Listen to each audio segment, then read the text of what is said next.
Get out of the way, freak! Tourists mock disabled girl at Santa Monica Pier. Until veterans step in, it was a perfect evening at Santa Monica Pier. The kind where the sky melts into gold, kids are laughing, and music floats in the air. But right in the middle of that beauty, something ugly happened. A young girl in a wheelchair, just trying to enjoy the boardwalk, suddenly became the target of cruel laughter. One voice, sharp and merciless, cut through everything. Get out of the way, freak!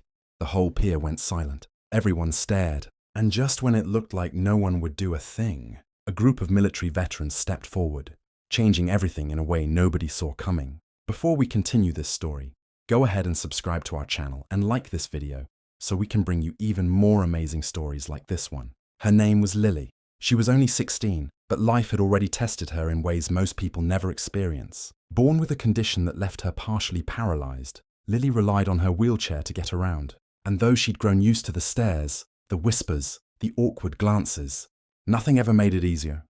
But Santa Monica Pier was supposed to be different.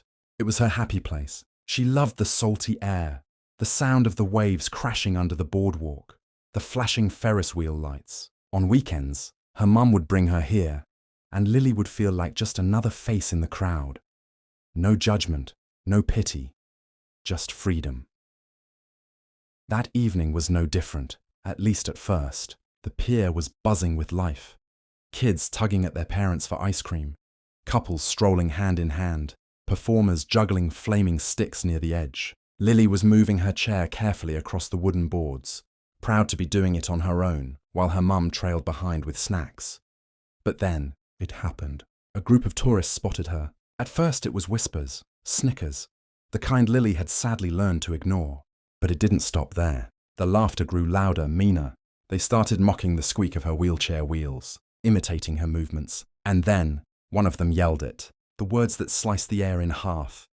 Get out of the way, freak! The laughter that followed wasn't just noise. It was cruel, sharp, humiliating. Lily froze. Her mom tried to intervene, her voice trembling, but the group only laughed harder. And all around them, the crowd just watched. In that moment, Lily felt smaller than ever before. Her face burned, her chest tightened, and tears stung her eyes. She wasn't just embarrassed, she was crushed. To them, she wasn't even human. And the bullies, they weren't finished. One of them staggered around, pretending to trip over an invisible wheelchair.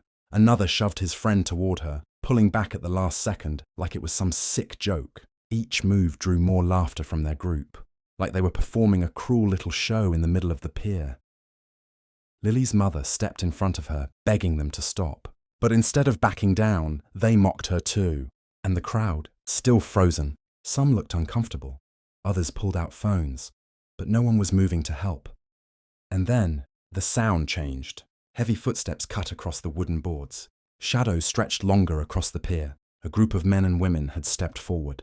They weren't tourists, they weren't performers. They were veterans. Some had close-cropped hair, others had faded military tattoos, and a few bore scars you could see even from a distance. They had been part of a charity motorcycle ride earlier that day and had stopped at the pier to wind down. But when they saw what was happening to Lily, everything shifted. They didn't charge in yelling. They didn't need to. They just walked forward, slow and steady, and positioned themselves around Lily and her mum. A circle of protection, a wall of presence. The bullies faltered. Their grins twitched. Their voices cracked. And for the first time, they looked unsure. One of the bullies tried to laugh it off, waving his hands like, "Relax, it was just a joke." But it was too late. Nobody was laughing. Not the veterans, not the crowd, not even his own friends. The tallest veteran, a broad man with a noticeable limp, stepped closer. He didn't say a word. He didn't have to. His silence was louder than any threat could ever be. Another veteran, a woman with a service tattoo on her arm, placed her hand on Lily's mother's shoulder. It was like she was saying, "You don't have to fight this alone." And then, this moment, the veteran with the limp bent down to Lily's level. He looked her in the eyes and gave her a slow nod. No words, just a promise. You're safe now. That simple act broke the tension. The crowd erupted into applause. First a few people, then dozens, then the whole pier clapping, cheering, shouting in support. The bullies shrank back. The same crowd they'd played to was now condemning them with every clap, every cheer. Red-faced, shoulders slumped, they turned and slipped away into the night. Their power was gone. their cruelty crushed. For Lily, it felt like someone had lifted a weight off her chest. Her tears weren't from humiliation anymore. They were from relief, from knowing she wasn't alone. The veterans stayed until Lily and her mum felt calm again. They didn't ask for thanks, didn't demand recognition. For them, standing up for someone vulnerable wasn't heroic. It was simply the right thing to do, and something beautiful happened after. The same crowd that had once stood frozen now shifted.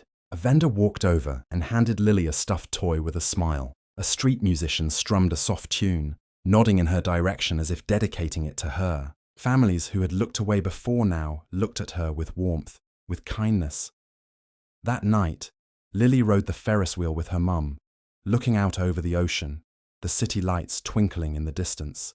The cruelty still stung, but it wasn't the part that stayed with her. What stayed was the strength of strangers who chose to act, because cruelty thrives when people stay silent. But kindness thrives when someone, anyone, chooses to step forward.